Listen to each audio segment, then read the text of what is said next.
Sneha steel and furniture centre Salgare. आमच्याकडे steel भांडी, संसार उपयोगी साहित्य, sofa set, furniture, cooler, dining table, आटा चक्की व इतर साहित्यांचे एकमेव ठिकाण एक, व्हरायटी अनेक। आता शुभ मुहूर्ताची सुरुवात सलगरेतील स्नेहा स्टील मधील खरेदीनेच।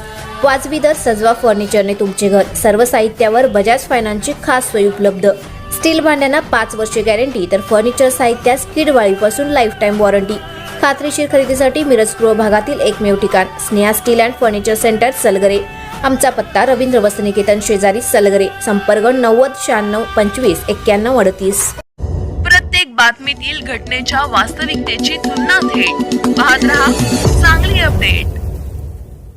जयंत पाटील यांनी विधानसभेत वापरलेल्या हजामत या शब्दप्रयोगावरून निर्माण झालेल्या वादावर जयंत पाटील यांनी खुलासा करत संपूर्ण नाभिक समाजाची जाहीर माफी मागितली। विधानसभेत अंतिम आठवडा प्रस्तावावरील चर्चेदरम्यान पोलिसांच्या कार्यपद्धतीवर टीका करताना बोलण्याच्या ओघात तो शब्द वापरला गेला। हा शब्द वापरण्याचा कोणताही अपमानकारक हेतू नव्हता, मात्र त्यामुळे समाजाच्या भावना दुखावल्या गेल्या असतील तर त्याबद्दल मी मनापासून दिलगिरी व्यक्त करतो, अशी स्पष्ट भूमिका त्यांनी घेतली व इथून पुढे नाभिक समाजाच्या पाठीशी खंबीरपणे उभे आहोत, अशी त्यांनी ग्वाही दिली। यावेळी राज्य संघटक शशिकांत गायकवाड, सांगली जिल्हाध्यक्ष सागर सुरेशबापू चिखले, जिल्हा उपाध्यक्ष कलाप्पा कोरे, जिल्हा युवक अध्यक्ष धनंजय साळुंखे, जिल्हा सदस्य संदीप सपकाळ, जिल्हा सदस्य दादा गंगधर, योगेश अस्वले, विनोद लोणकर, अरुण कदम, सांगली शहराध्यक्ष गणेश साळुंखे हे सर्व उपस्थित होते। होय, ते झालेलं आहे। मला बोलण्याच्या ओघात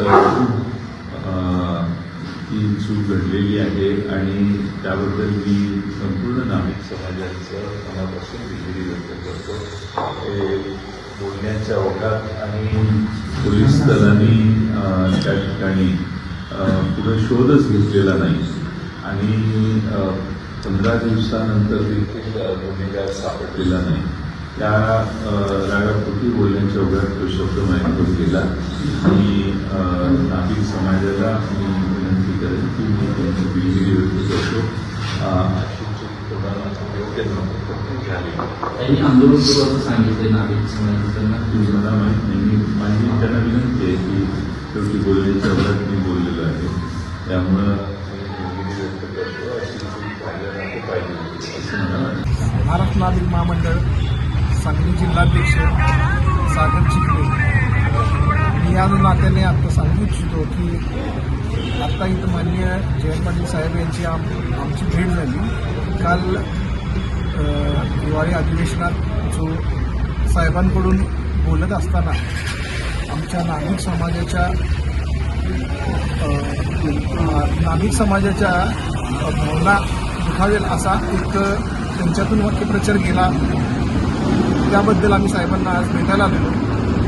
साहेबांनी इथं आमच्या समाज बांधवांना सगळ्यांसमोर माफी मागितलेली आहे आणि त्यांनी दिलगिरी व्यक्त केलेली आहे। त्यामुळे महाराष्ट्र नाभिक महामंडळ त्या दिलगिरीचा सन्मान करत आहे आणि इथून या गोष्टीचा इथं समाप्त होत आहे हे सांगतो आणि थांबतो।